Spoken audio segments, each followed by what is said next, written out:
주를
주님, 힘겨운 시기를 지나고 있습니다. 끝을 알 수 없는 경주를 하는 것처럼 혼란스럽고 고난 것이 사실입니다. 하지만 주님, 우리의 삶의 끝이 있다는 것과 그 결승선에 하나님께서 우리를 기다리고 계심을 기억하도록 하시옵소서. 바라기는 우리의 삶의 끝에 계신 주님을 기억하고 달려갈 길을 다 달려가며 믿음의 선한 싸움을 싸우는 우리 청소년교회가 되도록 하여 주소서. 또한 각 순간순간마다 필요한 사람과 필요한 말씀을 주셔서 이 일을 이루시는 분이 어떠한 사람도 아니라 우리를 도우시는 성령님이심을 깨닫도록 하여 주소서. 교회 머리 되시고 교회 주인 되시며 지금도 교회를 도우시는 삼위일체 하나님의 이름으로 기도드리옵나이다. 아멘.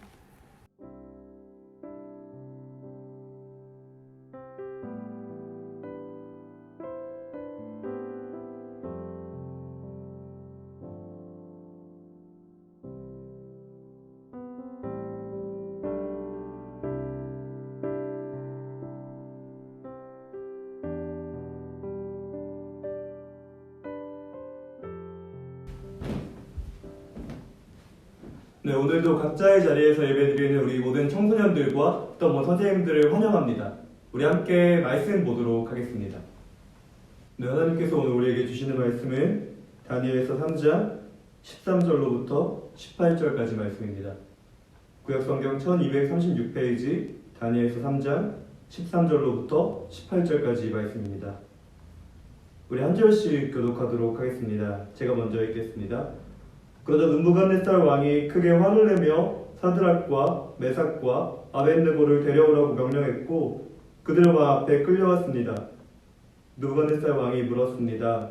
사드락, 메삭, 아벳느고야, 너희가 참으로 내 신들을 섬기지 않고 내가 세운 황금 신상에 절하지 않았느냐? 지금이라도 준비하고 있다가 나팔과 피리와 수금과 사명금과 양금과 생황과 온갖 악기 소리가 들려오면 엎드려 내가 세운 신상에 절하여라. 그러나 절하지 않는다면 즉시 너희를 불타는 용광로 속으로 던져놓겠다. 어느 신이 너희를 내 손에서 구해낼 수 있겠느냐? 사드락과 메삭과 아벳느고가 왕에게 대답했습니다. 느부갓네살 왕이시여, 이 일에 대해서는 우리가 왕께 답할 필요가 없습니다. 만약 우리가 용광로 속에 던져진다 하더라도 우리가 섬기는 하나님께서 우리를 불타는 용광로와 왕의 손에서 구해내실 것입니다. 우리 함께 읽겠습니다. 왕이시여, 하나님께서 우리를 구해주지 않으셔도 우리는 왕의 신들을 섬기지 않을 것이며 왕이 세운 황금 신상에도 절하지 않을 것이니 그리 알아주십시오. 이것은 주님의 말씀입니다. 아멘. 네, 오늘 말씀은 이렇게 시작할 수 있으면 좋겠습니다. 네, 이 설교문을 작성하면서도 들었던 질문인데 제가 사역을 하면서 가장 많이 들었던 질문을 여러분들과 함께 나누면서 시작할 수 있으면 좋겠습니다. 제가 사역을 하면서 가장 많이 들었던 질문은 무엇일까요? 전도사님 결혼하셨습니까?도 많이 들었습니다. 나이가 몇 살이십니까?도 많이 들었습니다. 어떤 음식을 좋아하십니까?도 굉장히 많이 들었습니다. 하지만 제가 가장 많이 들었던 질문은 바로 이것입니다. 하나님께서 살아계십니까? 네, 이런 질문을 하시는 분들은 이런 부연 설명을 하십니다. 아니, 하나님께서 정말로 살아계신다면 왜 나에게 도움을 주시지 않는 겁니까? 네, 이렇게 이야기를 이어가시다 보면 결국 이런 결론을 내십니다. 하나님께서 나를 도와주시지 않는다면 제 신앙을 잃어버릴 것 같습니다. 네, 이런 이야기를 들으면 저도 함께 신앙을 잃어버릴 것 같습니다. 하나님께서 정말로 살아계신다라고 믿고 하나님은 정말로 능력이 많으신 분이라고 믿는데 이런 이야기를 들을 때마다 제 안에도 의심이 생기기 시작합니다. 신앙의 앞에서 고민하는 그분의 이야기를 들으면서 함께 고민하게 되는 것이 저의 모습입니다. 정리하자면 지금까지 그 정답은 발견하지 못했습니다. 다만 성경과 간증들을 통해서 그 사람의 이야기를 들어주고 도와줄 수 있는 건 도와주되 도와줄 수 없는 부분은 기도해야 된다는 것만 알고 있기 때문에 그렇게 행동할 뿐이었습니다. 그러나 여러분들과 함께 다니엘서 말씀을 30 동안 나눠보면서 이렇게 행동하면 되겠구나라는 정답을 조금은 얻게 된 것 같습니다. 오늘은 바로 그런 분들을 위해서 말씀을 준비해봤습니다. 신앙의 앞에서 고민하고 있는 여러분을 위해서 준비해봤습니다. 네, 우리가 3주간 다뤄왔던 다니엘서는 총 1장부터 12장까지 구성되어 있습니다. 1장부터 6장까지는 여러분들이 잘 아는 것과 같이 다니엘과 세 친구에 대한 이야기입니다. 하지만 6장부터 12장까지는 여러분들에게 굉장히 생소한 다니엘이 본 환상과 환상에 대한 해석들을 다루고 있습니다. 네, 그러나 아쉽게도 왕들의 꿈을 해석할 수 있었던 다니엘은 본인이 본 환상들의 해석을 다 알 수 없었다라고 기록하고 있습니다. 그나마 다행인 건 다니엘이 이 환상들이 무엇을 이야기하고 있는지에 대해서는 설명합니다. 한 분과 마지막 날에 있을 일들이랍니다. 네, 그리고 다니엘은 그 한 분을 인자라고 가리킵니다. 이 인자는 바로 예수님이십니다. 그리고 마지막 날들에 대해서도 이렇게 설명합니다. 부활과 심판이 있을 것이다. 정리하자면 이렇습니다. 다니엘서 1장부터 6장까지는 다니엘과 친구들이 경험한 내용을 다루고 있다고 한다면 6장부터 12장까지는 환상과 환상들의 해석이 붙어 있습니다. 이렇게 구성되어 있는 이유는 1장부터 6장까지 다니엘이 해온 모든 경험들이, 그러니까 모든 기적들이, 모든 이사들이 6장부터 12장까지 있는 환상들을 보증해 준다는 것입니다. 근데 반대로 6장부터 12장까지 있는 환상들은요, 그동안 다니엘이 왜 이렇게 움직여 왔는지에 대해서 설명해 준다는 것입니다. 네, 여러분들이 다니엘서를 볼 때 1장부터 12장의 순서가 아니라요, 이렇게 보실 수 있으면 좋겠습니다. 1장부터 6장까지는 다니엘의 삶으로 6장부터 12장을 보증해주고 6장부터 12장은 다니엘이 본 환상으로 1장부터 6장까지 다니엘이 왜 그렇게 행동했는지를 설명해준다. 시간의 흐름이 아니라 서로 상호관계를 맺고 있다고 여러분들 보시면 좋겠습니다. 네, 그렇게 보시면 본문이 이해가 됩니다.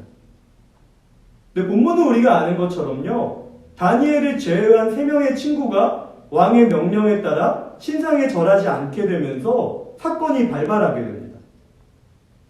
네, 다니엘과 3명의 친구가 왕의 명령에 따라 신상에게 절하지 않는 이유는요, 딱 한 가지 때문입니다. 신앙적인 문제였다고 얘기를 합니다. 하나님께서 우리를 도와주실 것이라고 믿기 때문입니다. 네, 그러나 이 사람들은 하나님께서 우리를 도와주지 않으셔도 우리는 왕의 명령에 따라 신상에게 절하지 않겠습니다라고 이야기합니다. 여러분들이 보실 때 하나님께서 우리를 도와주실 거기 때문에 우리가 신상에 절하지 않습니다는 정당한 사유가 됩니다. 하지만 하나님께서 우리를 도와주시지 않아도 우리는 왕의 명령에 따라 신상에 절하지 않겠습니다는 이해가 되지 않을 것입니다. 그런 신앙은 엄연히 말하면 도움이 되는 신앙이 아니고 살아있는 하나님이 계신 신앙이 아니고 엄연히 말하면 이들의 신념일 것이기 때문입니다. 근데 정리하자면 우리가 아는 것처럼요, 이 3명의 사람들은 본인들이 고백한 대로 그 불못에서 건져짐을 당하게 됩니다. 그리고 사람들은 이 셋의 신앙을 찬양하게 됩니다. 네, 그러나 아쉬운 부분은요, 이들의 했던 고백과 그 고백 이후에 감추어진 신앙이 밝혀지지 않는다라는 것입니다. 그렇게 하지 않아도 우리는 여호와 하나님을 신앙할 것입니다. 네, 그 근거를 확인할 수가 없다라는 겁니다. 도와주신다면 우리는 신앙합니다. 이건 맞지만요, 도와주지 않아도 신앙할 것입니다에 대한 근거나 내용을 우리가 찾아볼 수 없다라는 것입니다. 네, 우리는 이 사람들이 이렇게 고백한 그 이유를 다니엘서 마지막에 가서 찾아볼 수 있습니다. 우리 함께 다니엘서 12장 2절 말씀을 찾아보도록 하겠습니다. 네, 우리 함께 읽도록 하겠습니다. 이미 죽은 사람 가운데에서 많은 사람이 다시 살아날 것이다. 그들 가운데 어떤 사람은 다시 깨어나 영원히 살며 어떤 사람은 깨어나 영원히 부끄러움과 멸시를 당할 것이다. 네, 분명히 하나님께서 도와주지 않아도 우린 여호와 하나님을 신앙하겠습니다라고 하는 고백에 대한 근거는 나와 있지 않았었습니다. 하지만 12장 2절 말씀을 읽고 나면요, 우린 이 사람들이 왜 이런 고백을 하고 있는지를 발견하게 됩니다. 이 사람들 마음 안에는 다른 신앙의 모습이 있었던 것입니다. 하나님께서 우리를 도와주신다면, 하나님께서 그걸 원하시고 그렇게 하신다면 우리는 살아날 것입니다. 하지만 하나님께서 그것을 원하시지 않고 그렇게 하지 않는다 그래도 우리는 하나님을 신앙할 것입니다. 그 근거가 뭘까요? 우리는 하나님께서 우리를 죽음에서 부활하게 하실 것을 믿기 때문입니다. 바로 다니엘이 12장 2절에 고백하고 있는 것처럼 우리는 하나님이 우리를 죽은 자들 가운데서 다시 살리실 것을 믿기 때문입니다. 이것 때문입니다. 다니엘과 다니엘의 3명의 친구들은 다른 신앙의 모습도 가지고 있었던 것입니다. 그 모습은 바로 오늘 설교의 제목과 같이 부활신앙입니다. 어떻게 구약시대 인물인 다니엘이 신약시대에 등장하는 부활에 대해서 알았고, 또 신약에서 말하는 부활과 동일한 모습은 아니겠지만 마지막 날에 하나님께서 죽은 자들을 살리실 것이라고 생각하였는지는 알 수 없습니다. 많은 학자들은 이렇게 이야기합니다. 억울하게 죽은 사람을 살리시고 혹은 이방 종교로부터 배운 부활신앙을 본인의 종교에, 본인의 신앙에 적용한 것입니다라고 이야기하기도 합니다. 하지만 저와 여러분들이 쭉 다니엘서를 살펴본 결과는 권선징악이나 아니면 이방 종교에서 배워왔다라고 이야기하기보다 이렇게 보는 편이 더 맞다라고 볼 수 있습니다. 다니엘과 다니엘의 친구들은 상식을 뛰어넘는 상상력을 가지고 있었습니다. 다니엘과 다니엘의 친구들은 윤리를 뛰어넘는 그리스도적인 인격을 가지고 있었습니다. 다니엘과 다니엘의 친구들은 모든 사람보다 더 큰, 더한 신앙을 가지고 있었습니다. 이들의 신앙은 부활에 대한 생각을 가능하게 했고 그들로 그 믿음을 가지고 살아가게 한 것입니다.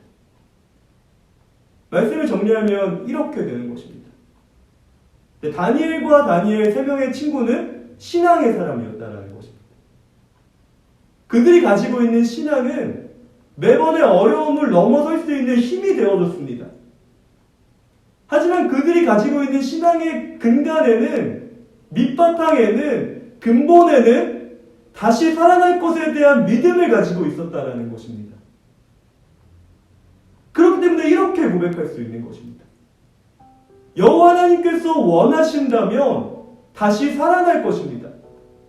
하지만 여호와 하나님께서 원하시지 않으신다면 우리는 마지막 날에라도 살아날 것입니다. 이 고백에는요, 부활에 대한 신앙이 숨겨져 있던 것입니다. 다니엘서를 읽으면서 이런 생각을 여러분들 가지실 수 있습니다. 다니엘도 신앙을 가졌고 나도 신앙을 가졌는데 왜 다니엘은 항상 어려움을 극복하고 나는 어려움을 극복하지 않습니까?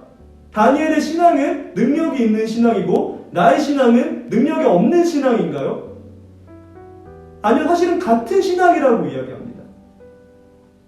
생각해 보십시오. 다니엘이 어려움을 넘어섰기 때문에 부활하게 되는 것이고 우리가 어려움을 넘어설 수 없었기 때문에 우리는 부활하지 않는 것일까요? 성경은 똑같다라고 이야기합니다. 많은 어려움을 넘어서고 그 바벨론 시대에서 그리스도인으로 살아간다고 할지라도, 아니 신앙인으로 살아간다고 할지라도 이 사람도 부활할 것이고, 어려움 속에서 우리가 어려움을 넘어설 수 없지만 우리가 신앙을 가지고 살아갈 때 우리도 부활할 것이라고 똑같이 이야기하고 있습니다. 다니엘은 더 신앙의 사람이고 나는 덜 신앙의 사람이 아니라는 것입니다. 하나님 앞에서 똑같이 부활하게 될 것이라고 이야기하는 것입니다. 우리가 가져야 될 신앙은 바로 이것입니다. 승리하는 신앙 이면에 부활하는 신앙, 어려움을 넘어서는 신앙 이면에 다시 살리실 것을 믿는 신앙, 이것이 바로 우리가 가지고 있는 부활의 신앙입니다. 그래서 어떻게 살라고 하는 거죠? 물어보신다면 정답은 간단합니다. 신앙의 고민 앞에 서 있는 여러분, 이렇게 고백하시면 됩니다. 오늘 본문의 원어 번역대로 하나님께서 그 일을 하시기 원하신다면 나는 살아날 것입니다. 하지만 하나님께서 그 일을 하기 원하시지 않는다고 할지라도 나는 하나님을 신앙합니다. 어디에 근거를 두고요? 왜요? 나는 그분이 나를 죽은 자들 가운데 살리시고 구원하시고 부활시키실 주님이심을 믿기 때문입니다.